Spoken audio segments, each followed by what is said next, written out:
Morning class हम पढ़ रहे थे हमारा अनुभाग 3 बदलती परंपराएं। इसमें हमारा 7 टॉपिक प्रारंभ हुआ था, बदलती हुई सांस्कृतिक परंपराएं। अब तक हम इटली नगर में किस प्रकार से नगरीकरण का विकास हुआ, विश्वविद्यालय और मानवतावाद शब्द का विकास मध्यकाल में हुआ और लोगों ने मानवतावाद को बढ़ावा दिया। अब पढ़ेंगे इतिहास में मानवतावादी दृष्टिकोण का विकास किस प्रकार से हुआ। उस समय जो काल था उसको कुछ बांटने के लिए लोगों ने अलग अलग नाम दिए। मानवतावादी समझते थे कि अंधकार की कई शताब्दियों के बाद सभ्यता का सही रूप सामने आया और इसके पीछे मान्यता थी कि रोमन साम्राज्य जैसे ही टूटा था, यानी कि जैसे उसका विखंडन हुआ था, तो वैसे ही अंधकार में युग प्रारंभ हुआ। उसके बाद मध्यकाल का भी प्रारंभ हुआ और 14वीं शताब्दी की अगर बात करें तो नए युग का प्रारंभ हुआ और रोम साम्राज्य के पतन के 1000 समय तक ये जो मध्यकाल था वो चलता रहा। और मध्यकाल में चर्च का जो प्रभाव था वो ज़्यादा व्यक्तियों पर पड़ा हुआ था, क्योंकि रोम वासियों का जो खुद का ज्ञान था वो इस समय समाप्त हो चुका था, क्योंकि चर्च ने या चर्च के जो लोग थे उन्होंने अपने आप को प्रसारित किया था कि चर्च का में कैसे ईसाइयों को अपना धर्म परिवर्तन करना चाहिए, ये सब बढ़ रहा था उस समय। तो उसे कहा गया मध्य युग।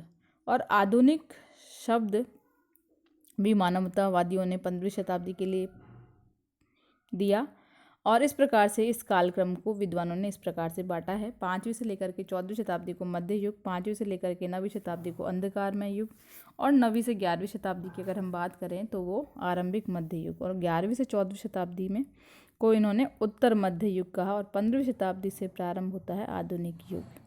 ये जो काल विभाजन है इस पर अनेक विद्वानों ने सवाल उठाए हैं। यूरोप जैसे धीरे धीरे शोध और यहाँ की जो सांस्कृतिक और के बारे में लोगों ने जाना और पहचाना, तो इस विभाजन को इन्होंने सही नहीं माना और अंधकारमय युग को बिल्कुल अनुचित माना कि ये जो नाम दिया गया है वो सही नहीं है।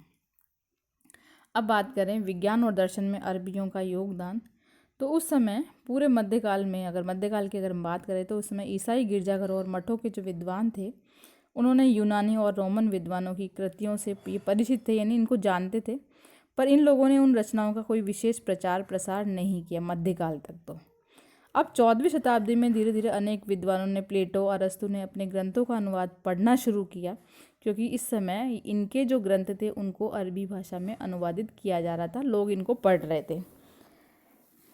ये जो प्रमुख जो कार्य था वो अरब के अनुवादकों ने किया और जो अतीत की जो हमारी पुरानी प्राचीन पांडुलिपियाँ थी उनका अनुवाद भी किया गया। अरबी भाषा में प्लेटो को अफलातून और एरिस्टोटल को अरस्तु कहा गया, जबकि एक और यूरोप के विद्वान यूनानी ग्रंथों के अरबी अनुवादों का अध्ययन कर रहे थे। दूसरी ओर यूनानी विद्वान अरबी और फारसी विद्वानों की कृतियों को अन्य यूरोपियों के बीच में प्रचार प्रसार के लिए अनुवाद भी कर रहे थे, यानी कि इस प्रकार से यूनानी विद्वान अरबी भाषा को और अरबी जो विद्वान थे वो दूसरी भाषाओं में उनका अनुवाद कर रहे थे। ये ग्रंथ प्राकृतिक विज्ञान, गणित, खगोल विज्ञान, औषधि विज्ञान, रसायन विज्ञान से संबंधित थे। टॉलेमी भी एक लेखक थे जिन्होंने अलमजेस्ट खगोल शास्त्र का एक ग्रंथ लिखा जो कि यूनानी भाषा में लिखा, बाद में इसका अरबी में अनुवाद भी हुआ। अरबी भी भाषा के विशेष उपपद अल का उल्लेख भी इसमें किया गया है। यूनानी अरबी भाषाओं में इस प्रकार से संबंध प्रगाढ़ित होते गए, लोगों को धर्म और दर्शन का ज्ञान इन लेखों के द्वारा या इन रचनाओं के द्वारा होने लगा। मुसलमान लेखकों की बात करें तो इतावली दुनिया में इनको ज्ञानी यानी इनको बहुत विद्वान समझा जाता। अरबी के हकीम और मध्य एशिया के बुखारा के दार्शनिक थे इब्न सिना, इन्होंने अनेक प्रकार के ग्रंथ लिखे। और आयुर्विज्ञान के विश्वकोश के लेखक थे अल राजी, ये भी इन विद्वानों में शामिल थे। स्पेन के अरबी दार्शनिक इब्न रुश्द दार्शनिक ज्ञान और धार्मिक विश्वासों के बीच तनाव को सुलझाने के लिए प्रयास किया, इन्होंने भी ग्रंथ लिखे।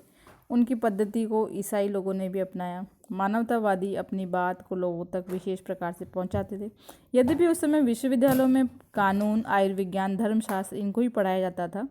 मानवतावादी केवल विद्यालयों में था, स्कूलों में चलाया जाता था, पढ़ाया जाता था।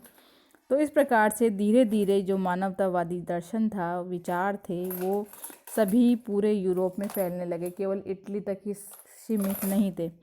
और धीरे धीरे विज्ञान और दर्शन में अरबियों ने अपनी योगदान दिया। यूनानी भाषा को अपनी अरबी भाषा में लिख करके अनेक प्रकार के ग्रंथों को लोगों तक पहुंचाने का प्रयास किया।